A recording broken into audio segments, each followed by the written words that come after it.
इमरान खान साहब के मामले के अंदर हमें ये बात बिल्कुल क्लियर होनी चाहिए। गैर मुल्की फोर्सेस भी शुरू दिन से इन्वॉल्व हैं। 2014 से जब चीन के सदर का धरना रखवाया गया तो उसमें ज़ाहिर है अमेरिका, बरतानिया, कनाडा, इनके नाम लिए गए थे। कीमतें कम करना, आईपीपीस को से जान छुड़ाना और उनको कैपेसिटी पेमेंट्स ना करना और उनके साथ नेगोशिएट करना, ये हुकूमत का ही काम है। हमारे दोस्त मुल्कों ने भी कहा है कि वो इन्वेस्टमेंट तो कर सकते हैं लेकिन वो अब मजीद पैसे या कर्जे नहीं देंगे। बिस्मिल्लाहिर्रहमानिर्रहीम, अस्सलाम वालेकुम नाज़रीन, आप देख रहे हैं प्रोग्राम इनफैक्ट और मैं हूं आपकी मेज़बान आमना ताहिर। नाज़रीन, आज बानी पीटीआई ने अडियाला जेल में सहाफ़ियों से गैर रस्मी गुफ्तगू की है। कहा जाता है कि गैर रस्मी है लेकिन हर वो उस सियासी मौजू के ऊपर बात करते हैं जो आए रोज हो रहे होते हैं, लेकिन आज उन्होंने जनरल फैज के हवाले से बात की है और उन्होंने आर्मी चीफ से एक मुतालबा किया है कि उनका ट्रायल जब भी हो तो उसे ओपन ट्रायल किया जाए, ओपन कोर्ट में किया जाए। इस मुतालबे के क्या मुहरकात हैं और पसे पर्दा क्या हकायक हैं, आज हम प्रोग्राम में डिस्कस करने लगे हैं। अब्दुल मजीद साल साहब हमारे साथ मौजूद हैं और हमें ज्वाइन किया है नवीद चौधरी साहब ने, सीनियर सहाफ़ी हैं। नवीद साहब, बहुत शुक्रिया, आपने प्रोग्राम में हमें ज्वाइन किया है। नवीद साहब, आज एक बार फिर बानी पीटीआई का नया बयान सामने आ गया है। आए रोज उनके कोई ना कोई बयानात आते हैं, लेकिन जो आज उन्होंने एक मुतालबा किया है कि फैज हमीद का ओपन ट्रायल कोर्ट होना चाहिए, तो आप इस हवाले से क्या कहेंगे, कैसे देखते हैं आप इस बयान को? बहुत शुक्रिया। देखिए, सबसे पहले तो जो आम तासुर है और उसकी आदत है बानी पीटीआई की कि यू टर्न लेना, यानी एक रोज कबल वो ये कह रहे हैं कि lieutenant general retired Faiz Hamid की गिरफ्तारी पाक फौज का अंदरूनी मामला है जी। इन्हीं हिसाब से गुफ्तगू करते उन्होंने कहा और हमारा उससे कुछ लेना देना नहीं। फिर जब शेर अफजल मरवत मुलाकात करके बाहर निकले तो उन्होंने बाकायदा जनरल फैज हमीद के खिलाफ गुफ्तगू की। उनके अल्फाज ये थे कि पीटीआई को जनरल बाजवा और जनरल फैज ने बेतहाशा नुकसान पहुंचाया। तो ये जाहिर है अंदर से जो कहा था उन्होंने बानी पीटीआई ने उन्हीं के अल्फाज को ट्रांसलेट किया बाहर आके शेर अफजल मरवत ने। अच्छा, आज वो ये कह रहे हैं कि ओपन ट्रायल किया जाए, यानी कि यूटर्न ले लिया। इसका मतलब ये है कि उनको पता है कि ये जो 9 मई के मामला हैं, और आज ये भी कह रही है कि मेरा मामला और फैज हमीद का मामला फौज का अंदरूनी मसला नहीं है। पहले कह रहे थे कि अंदरूनी मसला है जी। अब वो इस मामले को कहने जो ओपन ट्रायल किया जाए तो उसका जो सिक्योरिटी कराए उन्होंने जवाब फौरी तौर पे दिया है जी। उन्होंने कहा भाई आपका जब ट्रायल होगा वो ओपन ही होगा, फिक्र ना करें, आप अपनी फिक्र करें। जवाब कोई अच्छा ही आ गया, फौरी आया और गुस्से में आया, फौरी जवाब आया और जवाब खासा सख्त है। अगर आप उस जवाब के जो अल्फाज हैं उस पर गौर करें तो सख्ती उसमें बरती गई है। उसमें कहा गया है कि आप जनाब कौन, मैं उसको आसान तर्जुमा कर रहा हूँ जी। आप अपने काम से काम रखें, जो ओपन ट्रायल आपका होगा वो हो जाएगा, आपको फौज के मामला के मुताल्लिक गुफ्तगू करने की कोई इजाजत नहीं। बात ये है असल में मजीद साहब कि चूंकि ये पूरा नेटवर्क पकड़ा गया है, पता सबको था, कोई राज नहीं था। जिस तरह से जजेस आगे बढ़कर लीड दे रहे थे और सारे कायदे कवानीन जवाबित उन्होंने रोड डाले थे और फिर जज इस हद तक आगे चले गए कि कोई अमेरिका में जाकर सल्टनत का चीजें कर रहा है, कोई पाकिस्तान में खड़ा होकर चीजें कर रहा है, उनकी चीजें पकड़ी जा रही है। मीडिया में भी हमने देखा कि बहुत ज्यादा हमारे जो एंकर थे वो बेलगाम हुए थे। सोशल मीडिया में भी बहुत ज्यादा एक गदर की कैफियत थी। अब चूंकि ये नेटवर्क पकड़ा गया है, अब अंदाजा लगाएं कि सिर्फ जेल के अंदर से तक कितने लोग पकड़े गए हैं। यानी कि एक डेप्टी सुपरिटेंडेंट जिसके पास 3 सिमें थी जिससे बानी पीटीआई के रास्ते कराए जाते थे, वो गिरफ्तार हुआ या पकड़ा गया, लिस्ट में आया। उसके बाद आपने देखा कि 6 लोग और जेल के अंदर से पकड़े गए जिनमें 3 खवातीन भी हैं। ये स्टाफ की बात कर रहा हूँ मैं। यानी कि हर तरीके के साथ फैज नेटवर्क सरगर्म था। इवन इंस्टीट्यूशन के अंदर, अपने साबिक इंस्टीट्यूशन के अंदर भी वो सरगर्म था। चीजों को मैनिपुलेट किया जा रहा था, जजेस के साथ रास्ते थे उनके, साकिब सारे इस नेटवर्क का हिस्सा थे, बदयाल भी इस नेटवर्क का हिस्सा थे। 9 मई के बाद जो गुड टू सी यू कहा गया था वो किसी बुनियाद पर कहा गया था ना, वो कोई कॉन्फिडेंस था, वरना बदयाल जो है वो कोई शौकत स्पीकी जैसे कोई ताकतवर जज नहीं थे, मजबूत या दलेर, ना वो जस्टिस वकार शेड जैसे मजबूत जज थे, ना उनका कैसल जो है वो काजी फाइज साहब वाला था। अगर उन्होंने ये कहा था गो टू सी तो उसका मतलब ये था कि साजिश के तंदे मैंने बहुत गहरे हैं। आर्मी की कोशिश ये थी हत्तुल मकदूर जी कि वो जनरल फैज हमीद को उनकी जो गैर कानूनी सरगर्मी है उसके बावजूद हिरासत में ना ले, बल्कि समझाने की कोशिश की जाए। वो कोशिश करते रहे। जी जाहिर है हर इंस्टीट्यूशन के अंदर ये चीज पाई जाती है कि इस तरह की जो सरगर्मी है उसमें जो लोग मुलव्वस है उनको रोका जाए समझा बुझा कर, बजाय इसके कि उनके खिलाफ कानूनी कार्रवाई इनिशिएट की जाए। जब एक बार कानूनी कार्रवाई इनिशिएट हो जाए तो फिर वो एक रवाजी तो बन जाता है ना हर एक के लिए। लेकिन जनरल फैज हमीद, अच्छा इमरान खान साहब के मामले के अंदर हमें ये बात बिल्कुल क्लियर होनी चाहिए, गैर मुल्की फोर्सेस भी शुरू दिन से इन्वॉल्व है। 2014 से जब चीन के सदर का धरना रखवाया गया तो उसमें ज़ाहिर है अमेरिका, बरतानिया, कनाडा, इनके नाम लिए गए थे, ईरान का नाम भी लिया गया था, और जनरल असलम बेग ने टीवी पर आके ये सारी गुफ्तगू की थी। तो बाहर की फोर्सेस भी इन्वॉल्व थी। अब ये सारा मामला इस तरह से था कि फैज हमीद बात आ ही नहीं रहे थे, उन्हें बारहा कहा गया, रिटायर्ड लोगों ने समझाया, हाजिर सर्विस लोगों ने समझाया, कुछ उन्होंने यकीन करने भी कराई, मेरी जाती इन्फॉर्मेशन के मुताबिक मैं नहीं करूंगा, लेकिन ये नेटवर्क चूंकि फैला बहुत हुआ था तो वो बाज नहीं आ रहे थे। फिर इस सारी सूरत के पेश नजर army chief general Asim Munir ने बहुत ही, मैं समझता हूँ, हिस्टोरिकल, बड़ा एक तारीख साज हर हवाले से और बड़े स्ट्रॉन्ग फुटिंग पर यह फैसला किया कि अब साबिक DGISI को, जो 2 जगह कोर कमांडर भी रह चुके थे, पेशावर और बहावलपुर में, उनको गिरफ्तार कर लेना चाहिए और उनको अपने माल का हिसाब अब कानून के दायरे में खड़े होकर देना होगा। तो ये कोर्ट मार्शल जो फैसला किया गया है, इसमें मैं समझता हूँ इस पूरे नेटवर्क को हिला के रख दिया। आपने देखा आज रावलपिंडी में जो कुछ हुआ, उस हवाले से पिंडी बेंच के अंदर एक दरखास्त गई हुई थी, कुछ लोगों की जो 9 मई के मुकदमा थे, उसमें उन्होंने कोई रिलीफ नहीं दिया। इस तरह इस्लामाबाद हाई कोर्ट के अंदर जो एक स्टे दिया गया था कि आपने 190 मिलियन पाउंड के हवाले से हतमी फैसला देना, वो फौरी तौर पर उन्होंने उसको खत्म कर दिया। और लाहौर हाई कोर्ट के अंदर एक दरखास्त आई थी कि जी वो ये प्रोटेस्ट की इजाजत नहीं दे रहे थे, उन्होंने कहा जी कानूनी दायरे के अंदर नहीं। तो फिर अभी इसी में ऐड कर दें बात को कि फिर अदलिया के अंदर भी कोई नेटवर्क था जो ये अब फैसले आ रहे हैं इस तरह के, वो खौफ से हुए हैं या वो उनकी गिरफ्तारी की वजह से कह लें अब रिवर्ट कर रहे हैं, वहां भी नेटवर्क के थे ताने बाने? जी पूरा नेटवर्क था उसमें। आपको याद होगा जो चीजें ऑन रिकॉर्ड है हम वो डिस्कस करते हैं। ज़ाहिर है प्रोग्राम ऑन एयर है। फैसल बॉर्डर ने बताया था कि जब बानी PTI आए हैं तरीके अदम एतमाद की कामयाबी के बाद एक धरना लेके, आपको याद होगा जब इस्लामाबाद में आग लगाई गई थी, पौधे जलाए गए, तोड़फोड़ की गई, जिस पर बंदियाल ने कहा मुमकिन है वो आंसू गैस का शराब कम करने के लिए किया गया, बंदियाल एंड कंपनी ने जी। तो उन्होंने बताया कि एक जज साहब जो अपोजिशन को भी रिलीज देते रहे, उनका इशारा वादे तौर पर अतर मिनुल्लाह साहब की जानब था कि उन्होंने कंटेनर के अंदर फोन किए और बानी PTI को कहा कि आप वापस चले जाएं, हम आपकी खुद को बहाल कर देंगे। तो जाहिर है ये रिकॉर्डिंग पकड़ी गई होगी ना, ठीक है, देखो खाली इस तरह से थोड़ी है कि वो उन्होंने नाम लिए बगैर के। इसके अलावा बहुत सारी चीजें पकड़ी। बंदियाल के साथ जो कुछ कह रही है वो जजों के घर के अंदर की सूरत रिफ्लेक्ट कर रही है ना, कि कम वक्त मार्शल भी नहीं लगवाते। इसका मतलब ये है कि जजों का प्लान ये था कि अगर बानी PTI की हुकूमत बहाल नहीं होती तो फिर फौज को एक बड़े गिरदार में धकेलने के लिए, ताकि आर्मी सतह पर भी एक शोर मच जाए, मुल्क के अंदर भी हालात खराब हो, तो जजों की जो ईमानदार जज हम जिन्हें कहते हैं उनकी फैमिली के अंदर ये बात होती, फिर आप मार्शल लगवा दें।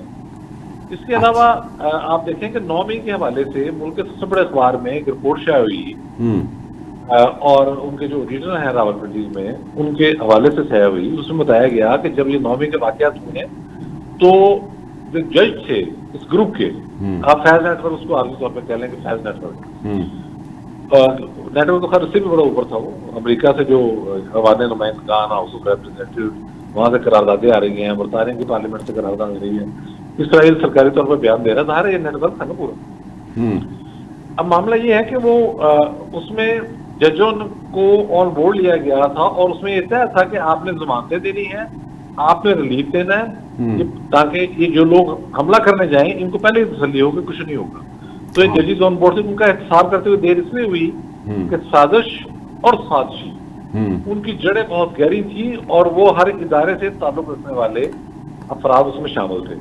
तो उसको एस्टेब्लिशमेंट की जो मौजूदा क़यादत है उन्होंने बड़े सब्र के साथ, बड़े तहम्मुल के साथ और मैं कहता हूँ ये बल्कि इससे आगे चले जाए बहुत ज्यादा बर्दाश्त किया उन्होंने। बिल्कुल वरना ताकत आपके हाथ में हो, मुजरिम सामने हो तो कौन छोड़ता है जी। लेकिन इन्होंने बड़ी हिम्मत का मुजाहरा किया और ये बड़ा वक्त दिया, अल्टीमेट आहिस्ता आहिस्ता गिरफ्त करनी शुरू की। अब आप कह सकते हैं कि एहतसाब का बुलडोजर चलना शुरू हो गया, चक्की नहीं बुलडोजर। अच्छा चौधरी साहब, फिर ये बताएं, ये दो सवाल हैं। एक तो अभी देखें ना, वो तो इसके बाद फिर एक्टिव हो गए हैं कि 22 अगस्त को हम जलसा करेंगे, और वज़ीर अलीमीन गंडापुर जो हैं उन्होंने एक पैगाम भी जारी कर दिया, शेर अफजल मरवत उस पर लगे हैं, बाकी बैरिस्टर गौर, उमर अयूब सारी उसके ऊपर बड़ा फोकस कर रहे हैं। ये उसका एक तो रिएक्शन हो सकता है। दूसरा, इस नेटवर्क के बाद जो है कि कह लें काबू आने के बाद, इस नेटवर्क के काबू आने के बाद कोई फर्क पड़ा है? आप भी ट्रोलिंग को बर्दाश्त कर रहे हैं, हम भी कर रहे हैं, कोई सही बात, कोई राइट की बात करें तो जो होता था वो हम बर्दाश्त ही करते आ रहे हैं, और आपने बड़े अच्छे अंदाज में अपना वो फ्रीजा अंजाम देते आ रहे हैं, लिखते हैं आप ट्विटर पे भी, फेसबुक पे भी, बाकी जगहों पे भी क्या होना चाहिए, ये इससे हट जाएं। उसमें भी फर्क आया है क्या? और ये जो 22 अगस्त का जलसा है, ये इस सारी चीज का फिर वो रिएक्शन है, और फिर उस तरफ तो नहीं जा रहे? देखें, 22 अगस्त का जलसा जो है वो उसकी इजाजत आज वजारत दाखिला ने खत्म कर दी है, इजाजतनामा मनसूख हो गया और पंजाब के अंदर भी दफा 144 लगा दी गई। नहीं, इसके बावजूद भी अगर वो करते हैं और देखें, वो तो जब से तहरीक अदम एतमाद के जरिए बानी पीटे खत्म हो गया, वो उससे से काले दे रहे हैं बार बार। उन्होंने तो 9 में ही कर दिया, कोशिशें पूरी नहीं है। लेकिन अब मामला यह है कि उनकी पार्टी के जो अपने लोग हैं वो खुद ये कह रहे हैं कि जिस रास्ते पर हमें बानी पीटे धकेल रहे हैं, या जनरल फैज हमीद धकेल रहे थे, जनरल रिटायर्ड फैज हमीद, वो टकराव का रास्ता ऐसा है कि जिसमें अपना सर दीवार पर मारने वाली बात है। अच्छा, अब ये जो कि एंकर्स हैं, ये रेटिंग का एक चक्कर था, इसके पीछे भी ज़ाहिर है बहादुर सरवस लोग भी हैं जो अब एनडीयू के चेयरमैन बने हुए हैं इन दिनों, वो भी खराबी पैदा करने वालों में पेश थे, उनका नाम भी सामने आ जाएगा। और भी बहुत सारे लोग थे। देखे ना, आप नोट करें कि जब 9 हुआ तो उसके बाद कोर्ट कमांडर सत्ता के लोगों के खिलाफ कार्रवाई हुई है, जिसमें आपको कोर्ट कमांडर मंगला कितनी देर के बाद फारग जी सामने ही था ना, लाहौर वाले तो अगले दिन फारग हो गए थे, वो तो फौरी हो गए। ये बहुत सारी खराबियां इसमें थी। इस तरह जो आसम गफूर साहब का किरदार है वो ढका छुपा नहीं है, बड़ी देर तक उन्होंने खराबी पैदा की है, मामले चलते रहे हैं। और ये ज़ाहिर है इदारे के अंदर एक कार्रवाई करते हुए आपको कुछ बैलेंस भी रखना पड़ता है, कुछ इंतजार करना पड़ता है जी। तो इस तरह जजों का मामला था, तो ये चीजों में फर्क तो आया है। आज देखे ना कि एक केस गया है अतर मिनुल्लाह साहब और जस्टिस मकसूद साहब के पास, वो जना उस पर हमले का एक मुल्ज़िम था, तो उन्होंने गैर मुअय्यना मुद्दत के लिए समाअत उसकी मुलतवी कर दी है। गो के कल बुशरा बीबी के जो केसेस थे 12/9 मई के वाले थे, और बुशरा बीबी इसमें मुलव्वस हैं, ये बात मैं आपको पूरे वसूख से कह रहा हूँ कि 9 मई की प्लानिंग सुबहबंदी हमलों में बुशरा बीबी मुलव्वस है। तो उसको एक मुतहद जज ने, ये वही जज हैं जिन्होंने इमरान खान को काफी सारे कमरे जेल में बना के दिए, उन्होंने 12 केसेस उड़ा दिए। लेकिन एस्टेब्लिशमेंट जो है अब वाज़ेह तौर पर पेशकदमी कर रही है। अब आपको ये जो मुनाफिक एंकर हैं जो टाइम शिंगल गा के बैठ जाते हैं और अपनी रेटिंग बढ़ाते हैं, कभी इधर कभी उधर, उनकी भी लाइन तब्दील होती नजर आएगी। उसकी बुनियादी वजह ये है कि पहले एस्टेब्लिशमेंट इनको मौका दे रही थी। तो फिर नवीद साहब, जैसे आप कह रहे हैं कि उनको सहूलतकारी आप कह रहे हैं कि जजेस की जानिब से भी मिल रही है, तो फिर ये आला अदलिया के होते हुए भी इमरान खान को क्यों मिलिट्री ट्रायल का खदशा है? देखिए, वो तो जो एक एस्टेब्लिश फैक्ट है ना कि जब आप, ये तो यूनिवर्सल है, ग्लोबल है, कि जब आप मिलिट्री इंस्टॉलेशन पर हमला करते हैं तो वो होता है कहीं भी, आप चाहे बरतानिया में कर लें, वो मदर ऑफ डेमोक्रेसी है ना जी, कानून है। आप इंडिया में करके देख लें, तो आप जब मिलिट्री इंस्टॉलेशन अमेरिका में चले जाएं, अच्छा जहां पर कहना चाहिए कि आमरीत है, आप वहां पे ये काम करके देखें, वो तो खैर जान से मार देते हैं 1 मिनट से पहले, फायरिंग स्क्वाड के सामने खड़ा करते हैं, फैसला होते हैं। लेकिन ये ग्लोबली एस्टैब्लिश्ड लॉ है कि जब आप मिलिट्री इंस्टॉलेशन पर हमला करेंगे तो फिर आप पर फौजी कानून के तहत मुकदमा चलेंगे, फौजी अदालत के तहत। जी जी, ये सब पाकिस्तान में। अच्छा, ये खुद बानी पीटीआई ने तो वो इस हवाले से स्पेशल जो कोर्ट्स थी फौजी अदालतें बनाई और सारा उसके साथ काम किया, उसको सपोर्ट करते रहे, उस वक्त सपोर्ट करते थे। और वो नवीद साहब, वो अपने सारे अब जो एंकर्स हैं, सारे हमारे साफी भाई हैं, दोस्त हैं, उस वक्त ये सपोर्ट करते थे, अभी मुखालफत करते हैं। क्या तो बकायदा देखिए प्रोग्राम मौजूद हैं, और जो यूट्यूबर थे वो तो आगे से बड़े बड़े के बातें करते थे ना, कि इनको तो छोड़ना नहीं चाहिए। तो उन्होंने तो सच्ची बात करने वालों को भी जो है गद्दार और क्या क्या काफिर करार दिया हुआ था, ऐसे ही है। और यहाँ नौवीं वालों को मासूम साबित करने पर तुले हुए हैं। तो जाहिर है ये खराबी की जो जड़ें बहुत गहरी थी, और उसमें हमारे एस्टेब्लिशमेंट का कसूर ये है कि उन्होंने इन्हीं इनासर से जो एस्टेब्लिशमेंट के लिए काम करते रहे हैं, जिन्हें रूफे हम कहते हैं कि ये उनके एजेंट हैं, मैं नजर लफ्ज इस्तेमाल कर रहा हूँ, तो ये इन्हीं के जरिए काम लेने की कोशिश की गई कि इनको मोड़ें। लेकिन इनके जो इंटरेस्ट हैं वो बहुत ज्यादा बढ़ गए थे। मसलन जो लोग यूट्यूब या सोशल मीडिया के जरिए काम कर रहे थे, या अपने मेन स्ट्रीम मीडिया पे बैठ के भी सोशल मीडिया पे अपने प्रोग्राम अपलोड करते हैं, उन्हें वहां से पैसे आ रहे थे। तो वो उस एंगल को देने से बाज नहीं है, जिसमें एक आध की ठुकाई भी हुई। लेकिन ये एस्टेब्लिशमेंट का गलती ये अभी तक है किसी हद तक, कि ये उन्हीं लोगों से काम लेने की कोशिश कर रहे हैं। होना तो ये चाहिए था कि ये अपने पैदा किए हुए जो 5th जनरेशन वार के लोग थे, और जो टाउट जजेस थे, उनको एक तरफ कर देते और मामला प्रोफेशनल साफी पर छोड़ देते कि भाई अब जो कौमी मफादात का आपको इल्म है, आप प्रोफेशनल जर्नलिस्ट हैं, आप खुद जर्नलिस्ट करें, हम आपको कोई लाइन नहीं दे रहे, और मामला सारे दुरुस्त हो जाते। जुडिशरी को अपने जजों से पाक करते हैं और कहते हैं कि जो फेयर जजेस हैं, जो बाकायदा चलते हैं, वो काम चलाए, भावे मामला दुरुस्त हो जाता। लेकिन इस एस्टेब्लिशमेंट ने भी उनसे काम लेने की कोशिश की। ठीक है नवीद साहब, बहुत शुक्रिया आपका, आपने हमारे प्रोग्राम में ज्वाइन किया। नाज़रीन, इसी के साथ हम लेते हैं एक शॉर्ट ब्रेक, आप हमारे साथ ही रहिए। वेलकम बैक नाज़रीन। सर, पंजाब हुकूमत गरीब आवाम के लिए नए से नए प्रोग्राम निकाल रही है। वज़ीर आलम मरियम नवाज़ ने नया एक प्रोजेक्ट शुरू किया है, अपना घर अपनी छत के हवाले से, जिसमें से आप 15 लाख रुपया लेकर अपना घर बना सकते हैं। घर बना लेंगे 15 लाख? ये तो मजाक कर रहे हैं आप, या पता नहीं मरियम साहबा मजाक कर रही हैं या पंजाब हुकूमत मजाक कर रही है। बाकी सारी बात को छोड़ दें, सिर्फ यही बताएं कि 15 लाख में गांव में भी घर बन सकता है।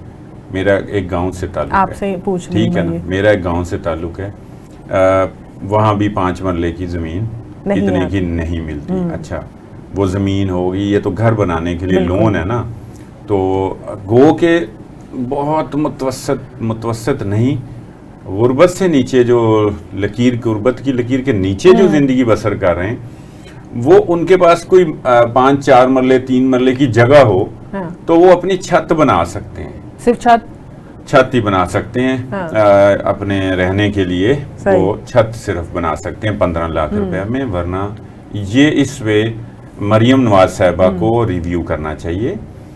कल से बड़ी देर से बात हो रही थी, कल से उन्होंने इसे लॉन्च कर दिया है, तकरीब भी कर दी है, और उन्होंने तारीफ भी की है हाउसिंग के जो भी लोग हैं। 15 लाख मिलने हैं, किन शराइत पर मिलेंगे? अच्छा, वो आसान अकसात पे सूद है, और सूद के बगैर बिला सूद आसान अकसात पे जा रही है, ये लोन है। अच्छा, ये लोन तो अपनी जगह पे एक जगह पे है ना, कि चलो इतनी आसानी तो है कि सूद नहीं उसमें देना, वो भी किसी को कोई उसका भी कोई ये नहीं है कि कोई फ्री में बना के दे रहे हैं। ये इस शक्ल में 15 लाख काफी नहीं है। बड़ी हमारी जो है ना, आप कह लें ये इल्तिजा है, मुतालबा है कि इसको बढ़ाएं, अच्छा प्रोजेक्ट है। वरना होना क्या है, पता तो नहीं है वैसे किसी बात का। अभी कल ही अज़मा बुखारी जो है ना, वो कि उनको सिंध हुकूमत को ताना दे रही थी कि 3 साल हो गए हैं, उनके 30 लाख जो है ना, 30,000 आई थिंक फिगर ऊपर नीचे हो सकती है, वो घर नहीं बना सके। और उससे पहले 50 लाख खान साहब ने घर बना के देने थे, तो फिर ये वही ना बात हो जाए। तो इस सारी चीजों को हमसे ज्यादा बेहतर जानती हैं। बिल्कुल। तो मेरा ये ख्याल है कि ये एक मजाक है, इसको बढ़ाएं, तादाद आप कम कर लें। आपने जितने लोगों को देना ताकि किसी का बन तो सके। 15 लाख एक तो कर्ज है, आसान अकसात पे बेशक कर्ज है, वो भी एक बोझ ही है, उसमें भी कोई ना कोई कमी होनी चाहिए। बिजली के बिलों में तो 2 महीने के लिए उन्होंने रिलीफ दे दिया, लेकिन एक ये भी आवाज आ रही थी कि सोलर पैनल भी दिए जाएंगे, उसका क्या बना है अभी तक? अच्छा, सोलर पैनल सर्दियों में दिए जाएंगे। अच्छा, ये बात आप तय कर लें, मिलने देने हैं, ये नहीं कि नहीं देने। 14 अगस्त के बाद देने थे ना, बस वो गुजर गई। हाँ, यही बात है। 14 अगस्त के बाद फिर हमने ये ऐलान कर दिया कि हम 2 महीने के लिए जो है ना 201 से 500 यूनिट्स इस्तेमाल करने वाले जो उनके सार्फिन हैं, उनको 14 रुपए फी यूनिट एक सब्सिडी दे रहे हैं, सही है। 45 अरब रुपए की एक रकम मुख्तस करके। ये अच्छा कदम है, फिलहाल ब्रीदिंग के लिए कह लें जरूरी था। हाँ। मुस्तकिल ये इलाज नहीं है, ना ये मुस्तकिल काम है, ये मुस्तकिल हल, मुस्तकिल इलाज, कीमतें कम करना, आईपीपीस को से जान छुड़ाना और उनको कैपेसिटी पेमेंट्स ना करना और उनके साथ नेगोशिएट करना, ये हुकूमत का ही काम है। बिल्कुल। और उस तरफ ही काम करने की जरूरत है। ये एक लॉलीपॉप, एक आर्जी सा एक कह लें हल, ये कोई ऐसी चीज तो नहीं है, लेकिन इस वक्त ये भी गनीमत है जितना हो गया है। आप ये भी समझें कि तनकीद, हर चीज में तनकीद नहीं करनी चाहिए। वाकई अगले 2 महीने मजीद बड़े मुश्किल थे, ये एक अच्छा इकदाम है। अच्छा इकदाम ना होता तो 2 और सूबों को उनकी तबीयत पे गिरां क्यों गुजरता, केपी और सिंध हुकूमत को, और वो क्यों चीखे मारते। चूंकि ये बहरहाल एक कदम तो है, सियासी कदम भी है कि वो क्रेडिट भी ले गई हैं। अब इसमें वो रह गए पीछे। अब वो ना तो नकल कर सकते हैं, वैसे गंडापुर ये करते रहते हैं, इधर कोई प्रोग्राम ये लॉन्च करती हैं तो वो भी ऐलान कर देते हैं। वो 15 रुपए की रोटी, तो उन्होंने कहा मैं 14 रुपए की रोटी दे दूंगा, हालांकि वो फिर वहीं आ गई है वहां। खैर वो तो कर लेंगे। सिंध हुकूमत एक पीपल्स पार्टी या नून लीग, वो जरा 2 बड़ी पार्टियां हैं और वो इस पे सोच रहे हैं कि हम अब क्या करें, तो वो अब तानाजनी कर रहे हैं। कभी शर्जील मेमन आते हैं, वो बात करते हैं, कभी उसको कवर करने के लिए नासिर शाह आते हैं। नहीं, इनका क्या मशवरा करना है, वो तो अपनी अपनी सूबाई हुकूमतों का काम है ना, वो भी अपना उससे दे सकते हैं ना अपनी रकम, जो उनको NFC अवार्ड मिलता है और जो उसमें से बचते हैं उसमें से भी दे लें, या कहीं से भी अखराजात आप निकाल के कोई फौरी नौयत के जो तरक्याती काम है, अगर आप कोई 6 महीने सड़कें, कोई आप अंडरपासेज, ओवरहेड ब्रिजेस नहीं बनाएंगे तो इस वक्त जो कौम को जरूरत है ना, इन चीजों की नहीं जरूरत। इस वक्त उनको बिजली के बिलों का इशू है, बेरोजगारी है, जाहिर दहशतगर्दी है, ये सारी चीजें हैं जिसके ऊपर काम करने की। जहां पंजाब हुकूमत इतने काम करी है अवाम के लिए, वहां पर कैदियों की रिहाई का भी एक उन्होंने काम शुरू कर दिया, जिसमें से 37,000 के करीब मुजरिमों को रिहा किया जाएगा। अच्छा, वो एक लिहाज से अच्छा कदम है और पूरी दुनिया करती है। यूके के अंदर भी ऐसे जो लोग हैं ना, जो प्रोबिशनर्स जिनको कहते हैं, जो छोटी मोटी कह लें गलती करते हैं और आदि मुजरिम नहीं होते, हादसाती कोई उनसे जुर्म सरजद हो जाता है और उनकी ट्रैक हिस्ट्री में भी नहीं है। अच्छा। तो ऐसे लोगों को फिर वो इसलिए छोड़ते हैं कि एक तो जेलों में गुंजाइश नहीं है। यूके ने भी पिछले दिनों में ये किया है, मैंने पढ़ा है बाकायदा, मैं देखता रहता हूँ, और करना पड़ता है। उससे 2 फायदे होते हैं। एक तो ये कि उनको आपने जो जो कुछ सिखाया है जेल के अंदर, वो जरा वहां सर्व करते हैं, वो राब्ते में रहते हैं, डीसीज वगैरह, डीपीओज जो है ना, वो उनके राब्ते में रहते हैं और रिपोर्ट करते रहते हैं। बड़ी तादाद में आपने साबितशुदा जो मुजरिम है उनको रिहा करेंगे तो जराइम में इजाफा नहीं होगा? हाँ, ये दहशतगर्दी से अच्छा सवाल है और इसका इम्कान है, लेकिन इसके लिए वो उन लोगों को पूरा नजर रखी जाएगी और जो डीसी डीपीओज जो हैं वो इसको बाकायदा देखेंगे कि जहां जहां उनको जैसे रखा हुआ है, जैसा भी जो भी है, जैसे वो कुछ चीजें सीख के भी आए तो वो माशरे में सर्व करें और उनकी कोई ट्रेनिंग भी यहाँ हुई है।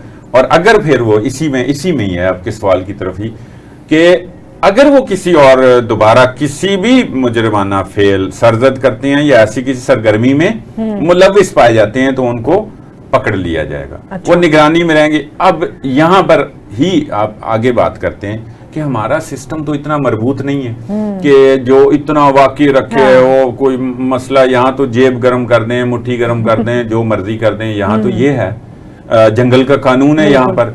तो ये सवाल पैदा होता है कि फिर ये एक खदशा मौजूद है, तो इसमें बड़ी सख्ती करनी पड़ेगी और वजीर आला पंजाब को फिर ये इसका पूरा बंदोबस्त करना पड़ेगा कि ये चेक रखने में लोग रिपोर्ट ठीक करें, ऐसा ना हो कि वरना फिर वो तो एक तरह का उनका क्या कहते हैं, वो जाका खुल गया, उनका वो शय मिली हुई है। वो तो जेल भी देख के आ गए और वहां वो कुछ ना कुछ उल्टा ट्रेनिंग भी लेके आ गए, वो उसका उलट ही कुछ ना कर दें। तो ये करना पड़ेगा। हाँ। इससे फायदा ये होता है ये करने का, जो दुनिया भर में भी मैंने कहा होता है कि ये देखे ना, ये हादसाती मुजरिम है, इनको आपने कुछ ना कुछ ट्रेंड किया, तो अब आपने जेलों में रखा हुआ है, तो ये एक बोझ है। अब करोड़ों रुपए की पंजाब हुकूमत बचत करेगी। अब ये काम अगर मरियम कर रही हैं और दूसरी तरफ वो 45 अरब रुपए रख रही हैं, तो जाहिर इसी तरह ही बचत हो रही है। तो ये बचत केपी हुकूमत भी और सिंध हुकूमत भी कर सकती है, तो ये ठीक है। अलबत्ता मुझे ये खतरा है, मुझे ये खदशा है इस पूरी ब्यूरोक्रेसी का, पुलिस का जो एक कंडक्ट है और जो उनका ट्रैक रिकॉर्ड है, कि वो इसी के अंदर ऐसे लोग भी शामिल ना कर दें जो मुजरिम हो, जो हादसाती मुजरिम ना, आदि मुजरिम हो। तो इन 37,000 में वो नहीं शामिल होने चाहिए। ये बड़ा ट्रांसपेरेंट रखना पड़ेगा और इनके बाद चेक पूरा लगाना पड़ेगा, वरना जराइम में इजाफा हो सकता है। तो ये दोनों पॉइंट ठीक हैं, दोनों चीजें अगर मेक श्योर कर लेते हैं, में नहीं है, मेक श्योर कर लेते हैं, तो फिर ठीक है। मुझे वैसे खदशा मेरे लिए लगता है कि इसमें दोनों चीजें हो जाएंगी। एक हादसाती मुजरिमों में जिनको उन्होंने रिहा करना है, और मुजरिम जो जरा अच्छी तरह उनकी खिदमत कर लेंगे, उनका रिहा होने का खतरा है। और दूसरा, इनके निकलने के बाद कौन चेक करेगा, बड़ा मुश्किल काम है। नए मुजरिमों को देखा जाएगा या पुरानों को ही देखते रहेंगे साहब। अच्छा, वैसे केपी हुकूमत की आप बात कर रहे हैं कि वहां पर तो एक सफ़ा मातम ही बिछ गया जब से ये नए से नए रिलीफ आ रहे हैं, लेकिन साहब वहां पर करप्शन के भी आए दिन स्कैंडल्स निकल रहे हैं। अब एक और नया स्कैंडल निकला है, वो क्या है?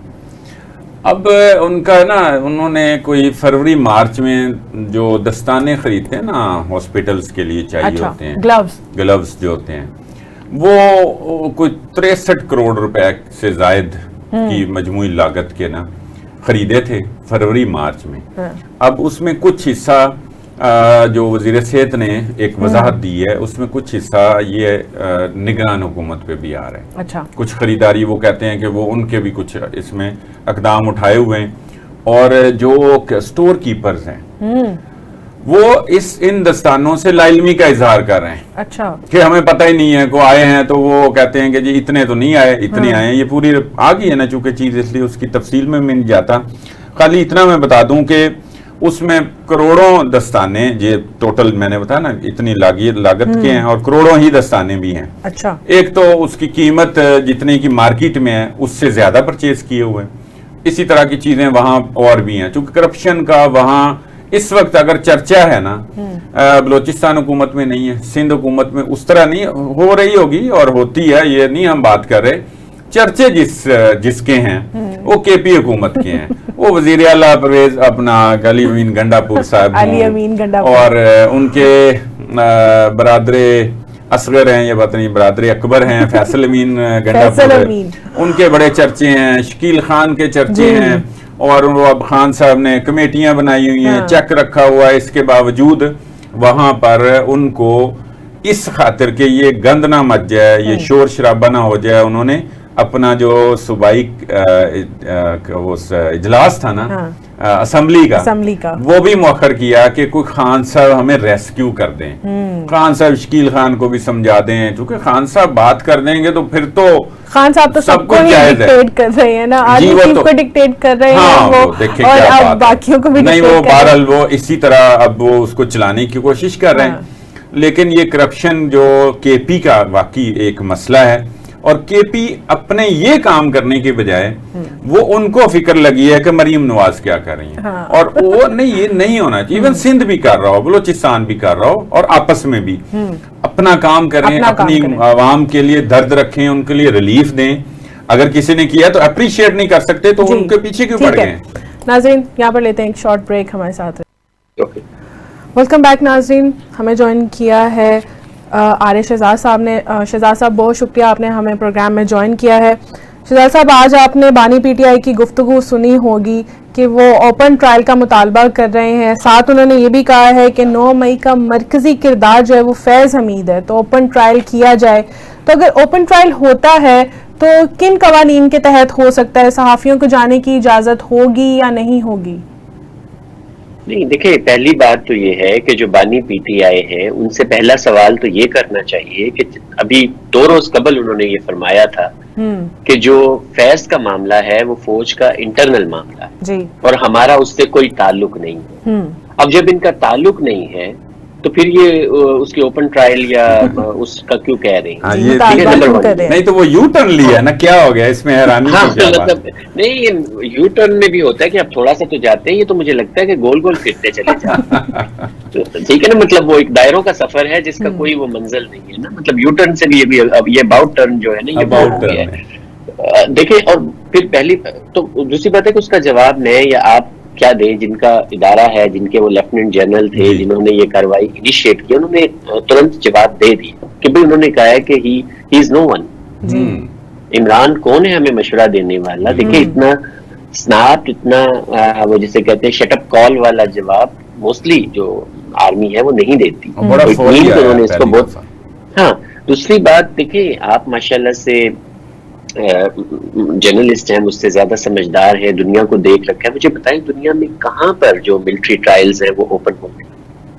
नहीं होता। मतलब जब मिलिट्री अपने किसी ऑफिसर की, मतलब वो तो होती ही हाईली कॉन्फिडेंशियल चीजें। जी बिल्कुल ऐसा, ठीक है ना।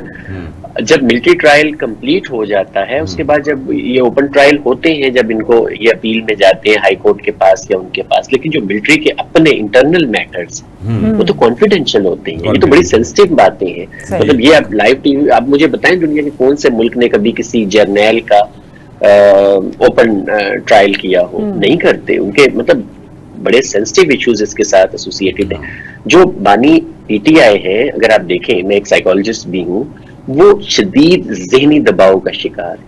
हाँ, ये अभी हमने ये खबर भी, हाँ जी, हमने ये खबर भी अभी कुछ दिन पहले पढ़ी कि उनको शायद कब्ज की शिकायत हो गई थी और उन्होंने वो डॉक्टर से फौरी तौर पे मिलने की बात की थी। हाँ, अपने जाती मौलिक का कहा है। जी जी, तो ये जो है ये तभी होता है ना कि जब आप शदीद ज़हनी दबाव का शिकार हो या आपको नशा ना मिल रहा हो, मतलब इन दो अलामात में आपको कब्ज होता है। मतलब ये मैं साइकोलॉजिकल पॉइंट आपको बता रहा हूँ। अच्छा। ठीक है, तो अब ये शो करता है, और फिर इस तरह जो रंग बिरंगी वो स्टेटमेंट्स दे रहे हैं, कभी वो कहते हैं कि मेरा उनसे कोई ताल्लुक नहीं है, कभी कहते हैं कि वो एक मुर्दा घोड़ा था जो फैज है, कभी कहते हैं कि उनका ओपन ट्रायल होना चाहिए, कभी सीसीटीवी फुटेजेस मांगते हैं। तो मतलब ये सारी जो रंग बिरंगी स्टेटमेंट्स हैं, ये उनका जो कह रहे हैं ना कि जहनी दबाव, एंजाइटी और स्ट्रेस जो है वो उसको जाहिर कर रहा है कि वो शदीद जहनी दबाव का इस वक्त शिकार हैं, जिसकी वजह से वो बेरब्त और अजीबोगरीब बातें कर रहे हैं, जिनका कोई लॉजिकल कह लें कि उसका कोई लॉजिकल रीजन नहीं है ना, उसके साथ कोई सॉलिड रीजन नहीं है जिसके साथ। अच्छा, सही है।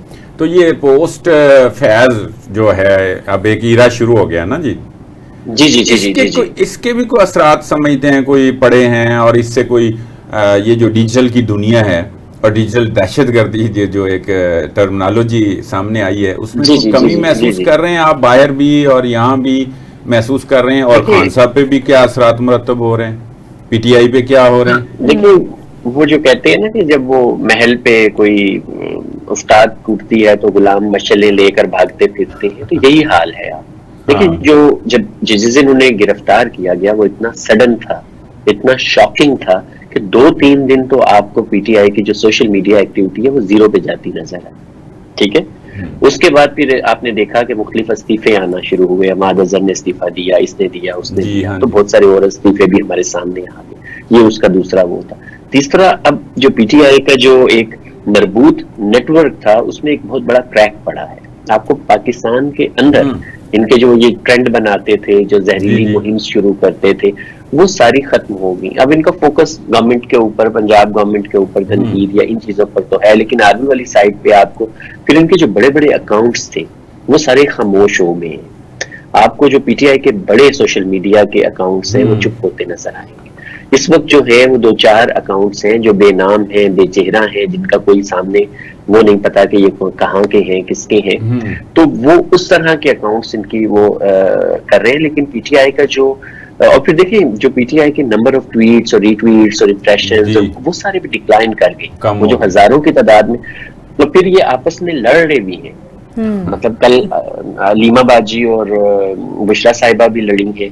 फिर अगर आप सोशल मीडिया पे देखें, इनके बड़े बड़े लोग आपस में लड़ रहे हैं एक दूसरे के साथ। ठीक है, तो ये जो ये सारा हड़बोंग मची हुई है वो इसी वजह से पोस्ट तो पहले तो एक एक नेटवर्क था ना बहुत बड़ा, जिसमें एक मरबूत किस्म की कोशिश होती थी, अब वो जो सारा है वो खत्म हो गया। ठीक है, उस नेटवर्क से जुड़ी जो गिरफ्तारियां होती चली जा रही हैं, कोई कहता है 40 हो गई हैं, अभी हम सुनते हैं 70 तक जाएंगे। उसके अभी मतलब मेरी जो इंफॉर्मेशन है वो यही है कि अभी इसकी जो मिलिट्री साइड है ना वो उन्होंने क्लियर की। अभी इसके बाद आपको मीडिया की साइड पे भी नजर आएगा, अभी इसमें आपको अदलिया की साइड तो हमें पे डरा नजर रहे हैं आएगा। आप, तो बड़ी तशवीश हो जाएगी। नहीं, देखिए सहूलतकारी जो है, मतलब अगर फौज ने अपने लेफ्टिनेंट जनरल को नहीं बख्शा, ठीक है, तो जो बाकी काउंटर पार्ट से जो मीडिया में देखें, ये जो आप डिजिटल दहशतगर्दी का कह रहे थे जी, तो उसकी मतलब फैज खुद तो नहीं कर रहा था ना डिजिटल दहशतगर्दी, उनके कोई आगे इंस्ट्रूमेंट्स थे ना। हाँ, तो वो जो जर्नलिस्ट थे, वो जो यूट्यूबर्स थे, वो जो जिन्हें मैं खरमचार कहता हूँ, और वो जो आपके इन्फ्लुएंसर्स थे, फिर जो उसके बाद आपके जो मीडिया, सबसे बड़ा तो अदलिया ने सहूलतकारी की। अब देखिए आज एक बड़ा अहम मुकदमा था 9 मई के 2 मुजरमान की जमानत का, और पीटीआई ने कल से बड़ा माहौल बनाया होता कि जनाब सिमत का तयन होगा, जो फाल्स फ्लैग ऑपरेशन है और ये वो है। आज क्या हुआ? क्या कोई रिमार्क्स आए? नहीं। वो जज लंबी, और वो जज नामालूम डेट देकर निकल गए ना, मतलब गैर मुअय्यना मुद्दत पर। तो ये सारा पोस्ट फैज वो है। अब ये वो जिसे कहते हैं ना, फैज की गिरफ्तारी बिगिनिंग ऑफ एंड थी, अभी एंड हुआ नहीं है। और इसका जो हतमी एंड उसका वो होगा जिसका खदशा बार बार इमरान जिसका इजहार कर रहे हैं कि ये मेरा मिलिट्री ट्रायल करे, क्योंकि वो कहते हैं ना, शरीक जुर्म ना होते तो मुखबरी करते। हमें खबर है लुटेरों के सब ठिकानों की, तो इनको सब ठिकानों का पता है इमरान साहब को, क्योंकि ये डर है कि उनके खिलाफ भी इन्वेस्टिगेशन हो सकती है या उनका भी नाम सामने आ सकता है, तो वो इसलिए अपनी साइड पहले ही क्लियर कर रहे हैं। जी वो इसलिए कह रहे हैं कि उन शहजाद साहब इसलिए भी कह देते होते हैं कि अच्छा पता तो होता है कि अब क्या हो रहा है, ये तो हमें और आपको और न्यूज़ सेंस रखने वाले को पता है, ताकि वो उनके जो फैंस है ना, फॉलोअर्स जो है ना, वो कहें देखें खान साहब ने पहले ही कहा था। हाँ, वो एक थोड़ा सा कदरे मायूब है, लेकिन वो एक है बड़ा फेमस कहावत है ना कि एक नायिका थी, वो मरने लगी ना, अच्छा, ठीक है, तो उसकी बेटी ने कहा कि अम्मा तू मतलब मर जाएगी तो लोग तो मुझे छोड़ेंगे नहीं, मतलब आपको पता है माशरे में क्या हाल होता है एक नायिका की बेटी का। तो उसने कहा बेटा एक काम याद रखना, किसी को पहल का मौका ना देना, इससे पहले कोई तुझे रंडी के कुछ के तो उससे पहले उसको कह दे, ठीक है। तो ये इमरान साहब उसी फलसफे पे चलते हैं कि वो पहल कर ले, सही, ठीक है ना। ये एक ऑर्गेनाइज सोशल मीडिया कैंपेन है, मतलब इसकी ये कोई ऐसा नहीं है कि रैंडमली वो कर देते हैं, ये मतलब देखे ना, वो हमें ये पता है कि लंदन की जो फर्म्स हायर की गई थी वो स्ट्रेटजी बनाकर लिख कर देती है कि आपने क्या करना है, तो मतलब बड़ा एक मरबूत निजाम है ये। जी आप पूछें। आप अच्छा, मैं आपसे ये पूछना चाह रहा हूँ कि डेनमार्क की एक जो दुनिया की सबसे बड़ी कार्गो शिपिंग कंपनी है, उसने पाकिस्तान में $2 अरब की इन्वेस्टमेंट का ऐलान कर दिया है। और इसके साथ एक सवाल ये भी है, दोनों का आप इकट्ठे बेशक जवाब दे दें, कि ये पीटीआई जो है पाकिस्तान में जहां जब भी कोई इन्वेस्टमेंट करता है तो उसको रोकते क्यों है? IMF को खत लिखना ज़ाहिर ऑब्वियस है, सबको पता है, और भी इनको भी इतलात के मुताबिक जो है ना वो रोकने के लिए लोग लगे हुए थे। जी, मेल्स, तो ये क्या एक तो चले ये ऐलान हो गया, ये अच्छी बड़ी कामयाबी, इसकी तफसीलात बताएं, और ये आप जरा इनकी नफसियाती तौर पे इस पे भी रोशनी डालें कि ये क्यों रोकते क्यों है, क्या चाहते हैं? देखिए अब मतलब ये एक बहुत बड़ा ही खबर है पाकिस्तान के लिए। देखिए हमारे मुल्क में इस वक्त जिस चीज की सबसे बड़ी कमी है वो इन्वेस्टमेंट की, पैसे की है। पैसा आएगा, और $2 अरब देखिए ना, एक अरब डॉलर के लिए IMF हमसे नाक रगड़वाता है, ऐसे ही है, ठीक है। हमारे दोस्त मुल्कों ने भी कहा कि वो इन्वेस्टमेंट तो कर सकते हैं, लेकिन वो अब मजीद पैसे या कर्जे नहीं देंगे। देखिए इन्वेस्टमेंट जो होती है ना, वो आपके मतलब वो पैसा आता है, उससे जॉब्स क्रिएट होती हैं। कर्जे में तो और कामों में लग जाता है ना, इसमें अब वो जॉब क्रिएट्स होंगी। तो ये 2 अरब की थी, और ये बड़े लंबे अरसे से हम इसका सोशल मीडिया पे भी मुकाबला कर रहे थे। इन्होंने सोशल मीडिया पे कैंपेन शुरू की, इन्होंने उनको ईमेल्स लिखना शुरू की, और पहले तो उन्होंने कहा हो ही नहीं रहा, फिर उन्होंने खत लिखवाए, जर्नलिस्ट से खत लिखवाए। अब आज दैनिक अखबारात में आज छपा है कि उस कंपनी ने कहा है कि भाई मिनिस्टर आ रहा है पाकिस्तान से पोर्ट एंड शिपिंग और हम साइन करेंगे और हम पाकिस्तान को एक स्ट्रेटेजिक इन्वेस्टमेंट पार्टनर के तौर पर देखते हैं। बहुत बड़ी बात है, बहुत बड़ी है। दुनिया की जो शिपिंग की 70% जो है ना, मतलब ये जो आप कार्गो शिपिंग होती है, ये मार्क्स के पास है। कोई $87 बिलियन इनका रेवेन्यू है एक साल का, जो ये अर्निंग करते हैं। तो और ये पाकिस्तान में एक मुस्तकिल ऑफिस बना रहे हैं, और उसके बाद ये जो आपका सारा जो सेंट्रल एशिया और अफगानिस्तान और उसके जितना कार्गो है वो पाकिस्तान के थ्रू जाएगा। आप सोचें कि ये सी पैक की एक यूटिलाइजेशन की एक चीज आ रही है, तो जिसमें हजारों नौजवान, और ये सॉइल टेस्टिंग कर रहे हैं। $2 अरब कुछ भी नहीं है इस कंपनी के लिए। वो जब कहते हैं कि हम पाकिस्तान को एक स्ट्रेटेजिक इन्वेस्टमेंट पार्टनर या बिजनेस पार्टनर के तौर पर देखते हैं, जहां बिजनेस की अपॉर्चुनिटीज है, इट मीन कि वो ट्रस्ट कर रहे हैं आपके सिस्टम पे और वो और बहुत सारी इन्वेस्टमेंट लाएंगे। और उसके ऊपर देखिए, पाकिस्तान में इन्वेस्टमेंट आने पर किसको दुख होगा? पाकिस्तान दुश्मन को होगा ना। कि यहाँ की आपके यहाँ 17 करोड़ नौजवान है इस मुल्क में, आपकी आबादी का 2/3 हिस्सा जो है वो नौजवान है। पीटीआई कहती है हम नौजवानों की पार्टी है, और फिर वो नौजवानों के रोजगार के मौकों को खूब चलते हैं। तो ये तो पाकिस्तान दुश्मनी है।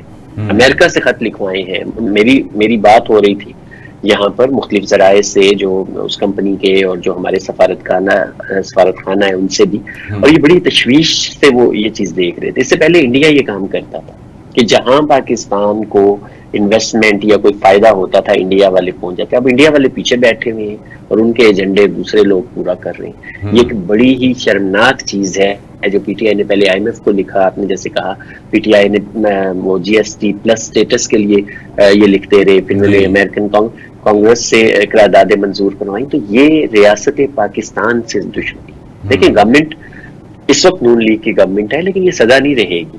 पाकिस्तान में चली जाती है ना, इमरान की गवर्नमेंट थी, तारीख अदम एतमाद आ गई। हो सकता है ये गवर्नमेंट में भी कोई मतलब इमरान ही ले आए तहरीक अदम, हु नोस। तो ऐसी सूरत में जो इन्वेस्टमेंट है वो तो इस रियासत पे हो रही है। बिल्कुल आप मतलब हुकूमत को और रियासत को अलग करके देखते हैं। अगर पाकिस्तान का फायदा होगा वो हम सबका फायदा होगा। लेकिन ये ऐसे देखिए, इसीलिए हम इनको अपने नफ्सियाती वजह पूछी ना, उसकी नफ्सियाती वजह ये है कि ये एक पॉपुलिस्ट फैशिस्ट कल्ट है पीटीआई। मैं इसीलिए वो मुझे कहते हैं कि आप हमें पॉलिटिकल पार्टी नहीं मानते। मैंने कहा मैं नहीं मानता, क्योंकि आप पॉलिटिकल पार्टी नहीं है। आप एक फैशिस्ट पॉलिटिकल कल्ट है। आप एक लफ्ज इनके खिलाफ लिखे।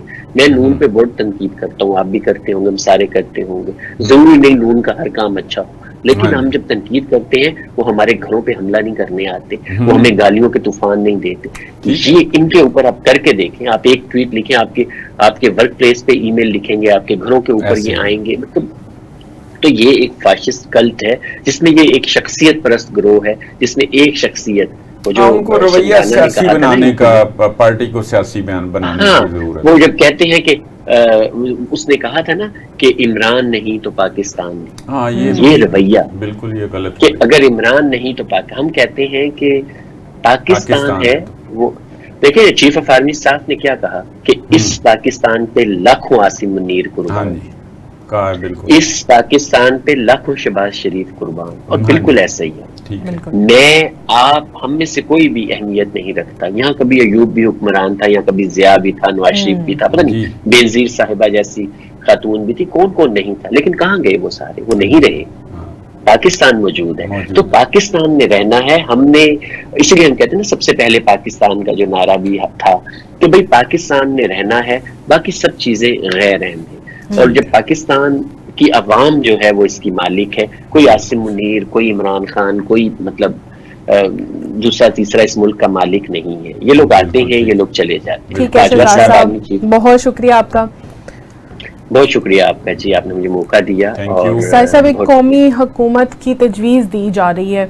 सुहेल वड़ाइच ने भी अपने एक कॉलम में कहा था कि कौमी हुकूमत अगर बन जाए तो काफ़ी मसाइल हल हो सकते हैं। उन्होंने कहा कि 2 साल के लिए अगर ये कौमी हुकूमत बना दी जाए तो काफ़ी कुछ हल हो सकता है। उसके बाद इफ्तिखार अहमद, उन्होंने भी इस फार्मूले की हमायत की। आप क्या कहते हैं कि क्या इस तरह की कोई इस तरह का जो शोशा छोड़ा जा रहा है, तो वो कोई ऑप्शन ज़ेरे बहस है? हाँ, ये पहले बात हुई है और अभी कल से फिर कुछ लोगों ने बात करना शुरू कर दी कौमी हुकूमत की। फवाद चौधरी भी उनमें शामिल हैं। उन्होंने भी कहा कि रियासत डिक्लाइन का शिकार है, अदलिया पे ये दबाव है और मईशत का ये हाल है। तो कौमी हुकूमत जो है ना मौजूदा मसाइल का हल है। हत्ता कि मैं आपको बताऊं, जो कौमी हुकूमत के वज़ीर आज़म भी सामने आ गए हैं। अच्छा, वो शाहिद खाकान अब्बासी साहब ने कहा है कि मैं कौमी हुकूमत का वज़ीर आज़म बनने को तैयार हूँ। अच्छा, हाँ जी, उन्होंने कहा कि मुझे ओहदों की नहीं ज़रूरत, लेकिन अगर मुल्को कौम के लिए मुझे मेरी खिदमत ली जाएगी, खिदमत तो मैं ये खिदमत देने को तैयार हूँ। लेकिन सर साहब, अगर इस फॉर्मूले के ऊपर अमल किया जाए, नून लीग तो और पीपल्स पार्टी ये तो मजबूरी के तहत साथ बैठे ही हैं, तो पीटीआई क्या हाथ मिला सकती है? और अगर हाथ मिलाती है तो इमरान खान की भी मुश्किलात लगता है इससे कुछ कम हो जाए? नहीं, वो ऐसा कुछ नहीं, अभी ये बातें ही हैं। अभी इस वक्त जो सूरत हाल बन गई है ना, ये सूरत हाल अब कोई इन मसाइल पे कुछ काबू पाने के लिए होगी, का बायस बनेगी। मुल्क के मसाइल जो मुल्क में एक बिल्कुल अफरा तफरी है, और हम मोबाइल और डिजिटल मीडिया देखते हैं तो ऐसे लगता है आग ही आग लगी, हालांकि ऐसी नहीं है बात। इस तरह बरतानिया में भी नहीं था, वो खास इलाके में होता है। जिस अभी दहशत गर्दी वो चंद इलाकों में ना, पूरे पाकिस्तान में तो नहीं। ठीक है सर साहब, बहुत शुक्रिया आपका। नाज़रीन, ये था आज का प्रोग्राम, हमें दीजिए इजाज़त, अल्लाह हाफ़िज़।